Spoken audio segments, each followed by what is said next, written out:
Leioako kampusera etorri gara, gurera hurbildu den ikasle eta irakasle batzuekin hitz egitera.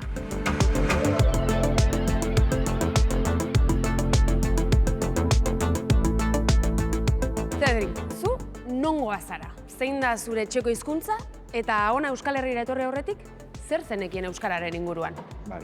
Ni Cedric naiz, Luxemburgokoa naiz, eta nire ama hizkuntza Luxemburgera da. Me llamo Eva, soy de Francia, pero en mi casa hablo francés con mi padre y ruso con mi madre. My name is Veronica, I'm from Russia, and my mother tongue is also Russian. Nongoa, nondarra. Nondarra, argentinarra. Irlandarra naiz, orain dela 30 urte etorri nintzen hona. Argentinarra naiz, eta euskarari buruz ez nekien ezer. Etorri baino lehen, egia esan, enekien gauza asko Euskal Herriari buruz. Baina Euskal Herriaren eta Euskararen existentzia bai? Bai, banekien hori existitzen zenik. And before I came here, I knew some interesting facts about Basque Country because my professor, she's from Russia, and she was studying in Basque Country, and she told me that it's her favorite region in Spain. Ez nekien ezer ez, euskarari buruz. Euskara existitzen zenik ere ez zenekien? Ez Espainia zen... Bai? Gure aitzarekin edukin nuen alako elkarrezketa baten, da horrek esaten zuen, guk bagenekien, guk baskoak ginela, ez? Eta horrek esan zian, baskoak gara, baina ez osuak. Ze falta dugu hizkuntza galduen jau.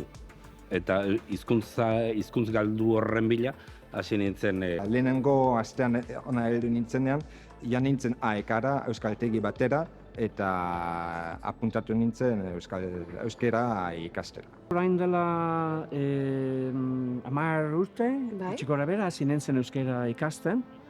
Euskaltegiz, barnetegi. Esperientzia ona, oso hizkuntza polita delako. Konturatu nintzen euskara hildo akademikoen lan egiteko beharrezko edo lagungarria izango dela, eta hasi nintzen ikasten. Yo voy a vivir aquí un año y yo quiero hablar y tener los amigos del País Vasco. I think that this language is really unique and distinctive, and it's important that younger generation should also speak it. Matematika sailan lan egiten dut eta euskeraz irakasten dut. Hasiera noski niretzat erronka handia eta erronka polita izan da. Egunero eskolak ematen ditut euskaraz ala ingelesez, inoiz ez gaztelaniaz. Gizartean hizkuntza gutxitua dela nabaritzen da, ezta? Baina, ez da beharrezkoa gauza handia izatea, gauza txikietatik gauza handiak lor dezake, ezta?